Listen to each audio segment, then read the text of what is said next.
Hello survivors, I'm the SurvivalVis, and welcome to our new series for the channel, Carnivores 2 Plus. So after I did Carnivores Plus, I really did enjoy how it kind of like remastered and redid the first Carnivores game. So I always wanted to come back to do Carnivores 2 Plus, but I didn't want to do it immediately on the heels of the first one. Just to give us a little bit of a break and change it up a bit. So with Siberian Expedition's over, this is our new series. Option-wise, I'm going to sensitivity, I'm going to drop down, and there's a big reason why, but density's up, view range is max. Everything else is about the same, so that should be just fine. So, it is Carnivores 2 Plus, but there is a tiny stipulation that I'll also link in the description, but it's that Carnivores 2 Plus on its own as a mod does not actually give you the Mortal Zone chart in the menu. I had tried doing one hunt, and it did not turn out too well for me, because I didn't understand there actually were mortal zones to the game. There's nothing to mention it unless there's like a little extra mod you can pick up for the mod. I know, a little confusing. The links will be in the description to make it easier. But as you can see, like, Ankylosaurus, I probably pumped in a clip of pistol rounds, and I couldn't understand, why is this not dead? Well, that's because I didn't hit any of the mortal zone area on the underside. So yeah, I've decided to pick that up. It gives you a good idea of where to go aiming for on most animals. And then, of course, with the final bonus animal, they completely hide that, so everything's good there. We'll take the pistol and revolver, double ammo, and we're going to go to the ancient coast. 2 small tropical islands and a vast, endless ocean around. Various endangered species of animals and plants from previous geological periods still exist on these isolated islands. This land is very tropical and supports various dinosaurs, perfect place to begin your tour. Yeah, everything looks good, so we'll hop right into a new hunt and see how we do. Okay, so we're all loaded in here now, and yeah, it's not a very big map to start, but that is kind of helpful given we are starting at the very basics of... the very, very basics. Because we're down to using, once again, the pistol and revolvers for our first weapons in the mod. As you guys may know from how I've played some of the other series, I've never been a fan of starting with these kinds of weapons. They're more of a better sidearm for self-defense than a primary hunting instrument to begin a game with. So hopefully what'll happen is we'll smoothly get the points we need, and we'll unlock the rifle or shotgun in relatively short time. A big thing will be trying to land all these Mortal Zone hits. Because the first time I played, because there's no chart to, like, the animals, I didn't think they were a thing. And I think if you... I don't think I have many people who make Carnivores mods, like, in the community, but I would highly suggest, if you are going to make a mod that uses the Mortal Zones, you include a reference chart directly in the mod itself. Siberian Expeditions was able to get away with it because the Mortal Zones all stayed around the same spot on every animal. It was all that lungs and heart area. I know a couple did have, I think, the extra bit at the spine, but because all of them mostly shared the Mortal Zone, you always kind of knew where to try aiming. Whereas for like Carnivores and Carnivores 2 Plus here, Mortal Zones can range vastly. Like, for example, Parasaur, it's only the head. Or the head and like top of the back for its Mortal Zone. The Ankylosaur though, only the underbelly, none of the head. So you can't really have a lot of carryovers to know exactly where to shoot or aim for. And when you're using weapons like the pistols and the revolvers first off, which are not the most accurate of things to try using, you'll want to try to get some consistency to know, where the heck do I gotta try shooting this thing? Speaking of, we got Parasaur there. Okay, now I know they have very sensitive hearing. I think that's like that's another thing. They start you off with one of the hardest animals to hunt too, because the Parasaurs have their hearing maxed. It is at the top of the, like, sensitivity for what you can get for an animal. So how you can sneak up on them... Point proven. How you can sneak up on them is very difficult, especially when you're trying, again, with more of a mid to short range weapon in hand. Okay, well, at least there's another one, so maybe my problem is I shouldn't try calling. I should just leave them be and slowly approach.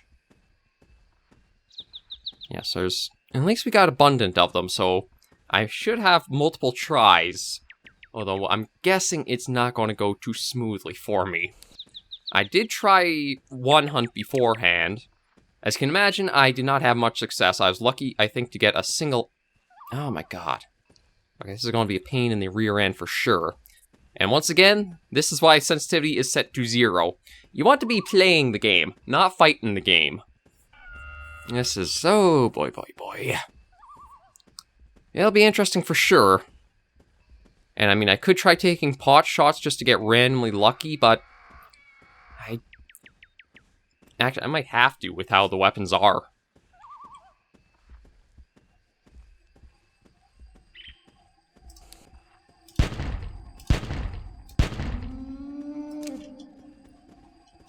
Like, that was a few shots on that one. Yeah, looks like I spooked another one off, too. And the thing is, it's not worth it to just try going for body shots because the animals have such inflated health otherwise. It really is a case of just try to get that mortal zone as best you can, and if you miss, you miss. And that's one of my big problems when it comes to mortal zone mods. They feel punishing when you do not hit them. They feel so punishing for not being able to hit them.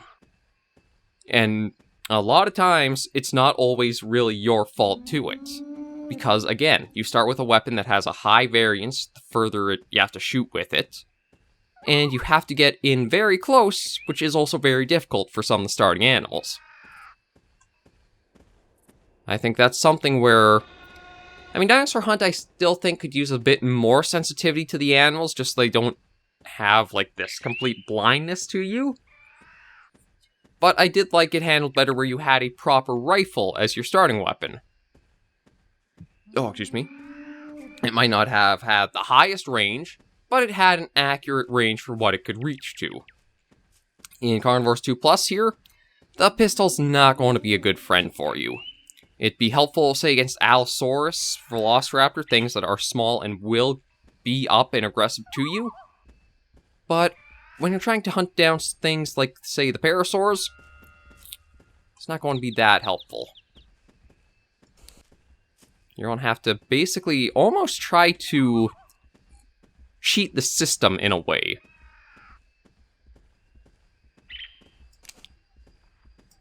Like, I think there's one... Well, there was one, I think, just over here, yeah. There we go. Okay, I think that's one down. We'll just go take a look to be sure. But I think we finally got one down. Ah, we did. And just a Gallimimus up there. Yeah, I don't think I'll have any carnivores spawn in. I actually wonder, maybe your total points can reflect if they would or not. Well, either way, this is a Parasaur. I think this is very true to, like, the Carnivores 2. Like, I don't know if it's had any, like, texture updates to it, but I feel like it's very much the classic Parasaurolophus that in vanilla Carnivores 2 you would go after. Maybe just a little bit of scaling on the texture so that it looks better than what it might have. But that's our first Parasaur, and we are almost out of our first clip of the pistol. So we'll see how we can do. We still do have the revolver, but again, because the Parasaurs aren't something where you need to pump lead into it coming at you, I think it's going to be a difficult one still to hunt with. And the little funny thing is, too, this might look pretty similar to another weapon that we've been seeing quite often, and that's because I believe the Carnivores Dinosaur Hunt, well, I mean, Dinosaur Hunter, HD, Reborn, Dinosaur Hunt, all kind of base their revolver off of this one. I think, at least. I'm not a very good buff or, like, a nerd when it comes to carnivores, I guess is the way of putting it. If you're looking for that kind of information, you definitely want to check out Saurian Target and all of his stuff. He really knows all the ins and outs when it comes to carnivores, for the most part. If anybody can give you guidance with the series, it's definitely him. Oh, there's another one. Yeah, again, I don't think I'll try calling. Maybe it will be best we just try to get our way close and pop a few rounds off at it. It does seem like it's generous mortal zone, because it is both the head, then goes down to be like the top of the back. Maybe even a little bit of the underbelly, too. You know, it's kind of sad when it seems like you can walk in closer than you can actually crouch and approach.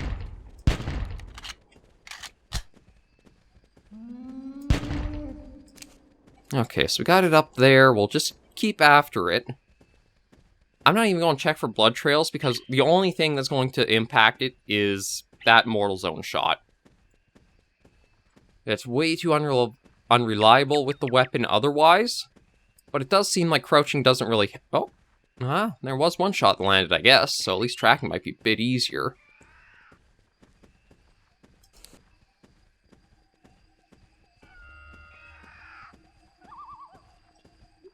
Oh, just the Moz Chops. I thought that was a Parasaur for a moment. Well, there it was. And just a Morphodon flying over. But we see a friendly return of the Moz Chops, the Metrodon, Gallimimus. A lot of the ambient animals actually on the map. Alright, did you get stuck in a little loop?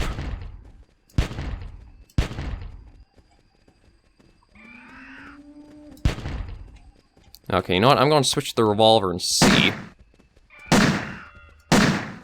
There we go. Like, some of those shots look way off from where you actually aim. And that guy's kind of smushed in the mountain, so we can't really examine the head. But at least that's 2 of them so far. We'll try for at least one more, and then we'll head back to see how we're doing. But it does seem like it is easiest to not even try crouch approaching, to actually just stay upright. I wonder if there's actually a trade-off in the system where it's like, if you crouch, you're not as visible, but maybe you make more noise. I never thought about that until, like, that just now, being able to get closer to a Parasaur than crouching. I'm not sure if that really is the case or not, as, again, there's not really a lot of ways you can track. What was your reason for setting the animal off in the mods and the OG Carnivores? Thanks to Dinosaur Hunt, a Reborn HD, God, that's a mouthful to go through all of them, but they had more firm and concrete ways of knowing if you set the dinosaur off and why you did, because you had the visual notice on Hunter, on the little, like, Hunter PDA thing. Still not sure what to call that. I want to call it the Hunter Mate, but that's something more, I think, to the Hunter Classic and Call of the Wild. But yeah, on the little electronic handheld you had the visual detector, the audio detector, and then I think they actually brought back the wind detector as well for Dinosaur Hunt, where it'll flash a bit if dinosaur is picking up by scent. There is some stuff... oh, excuse me. I still gotta try out with the Dinosaur Hunt, like the decoy, see if that's working properly now. I know for quite a while there in the Switch version it wasn't at all. So I'd like to try and see if that does work. Gotta admit, the island has a few interesting spots to kind of roam around to. Or at least this first one. I think there's something else on the south one as well, and we'll probably be spending a number of episodes around the early maps. It's going to take us some time to grind the points up, because again, it is slow going in these old games. I think I'm only getting 5 points per Parasaur, and then even with the Tranquilizer, which I think it's only 25% boost. I don't think it's 35. I feel like it's just 20. But anyway, basically, we're lucky if we're getting 6 points per Parasaur. And since I need a gap... Oh god, it's not even that I just have to gap up to, maybe it is I just have to gap up to 100 points. I'm not sure. Oh, right, I'm going to try to remember what I just did.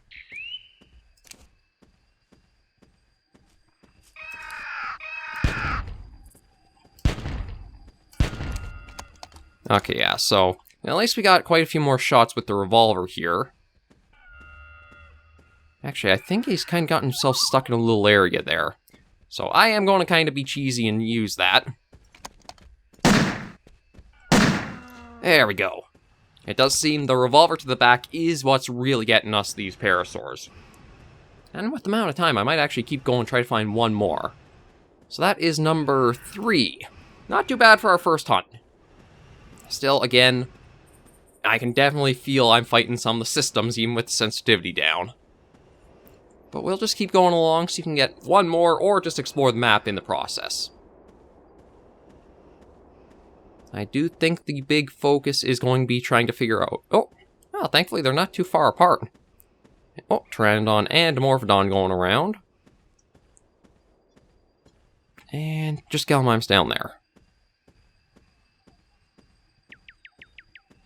And Dimetrodon up there. Yeah, the maps definitely feel more alive with the, Actually, I want to see, because I might even be able to get him stuck. Oh! I might be able to cheese this to give us quite an interesting turnout. Like, there are the two Parasaurs up here. But looking at the map, I think they almost might get stuck in one of those circling loops again. So if I can get them in that, I might be able to get both with the revolver, if I'm at least accurate for a little bit. Yeah, it seems like... Okay, they are kind of stuck up here. There's one. How about you try and get out of here?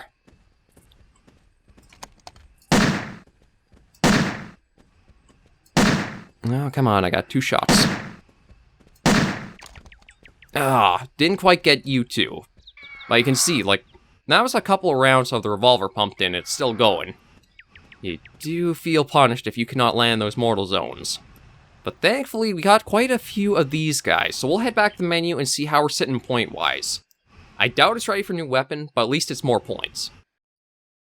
Okay, we're back in the hunt menu, and yeah, you can see I only have 35 available, but, ooh.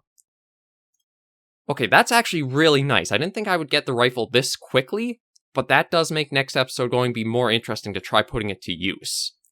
Because the shot precision is the big thing I want to look for. As you can see from like the revolver and the pistol, they're pretty low. The rifle, though, is actually rather nice and high. Although, calls that double-barrel shotgun, but it says the shotgun will scare plant eaters, so I'm wondering if this is actually meant to be a shotgun or it's an oversight. Or maybe it's supposed to be like a rifle shotgun, because I'm pretty sure that is a shotgun mod. Yeah, it definitely looks like a shotgun model, because that's like the pump action at the... It'll be interesting, but we'll try that out in next episode. Oh no, there is the regular shotgun too. Huh. Okay, well again, we'll try it all next episode, but the shotgun is probably going to be actually... There's a chance it'll be more powerful than the rifle, because the mortal zones. If the shotgun, even I think a single pellet manages to hit a mortal zone, or like one of the shot groupings, that can take the animal out, so it could be pretty powerful, but we'll see once we actually unlock it a bit more. And I could try one or the other, but I think next episode I want to just try a proper rifle hunt, see how it is for Carnivores 2+. So thank you guys for joining me on this first episode of the series. If you did enjoy it, be sure to give us a like, and if you have any comments, tips, or tricks, be sure to let me know in the comments right down below there. I'll always try to respond to any feedback or questions as soon as I can, and down in the description, I will give you guys both the link to find Carnivores 2+ as a mod you can download yourselves, as well as the little additional mod that does give you the Mortal Zone charts right in-game for you. I do think this one might be a bit more essential to have, just because it's so much better to know where you need to aim per animal. Until I see you all next video, survivors, please remember, as always, to take care and stay alive.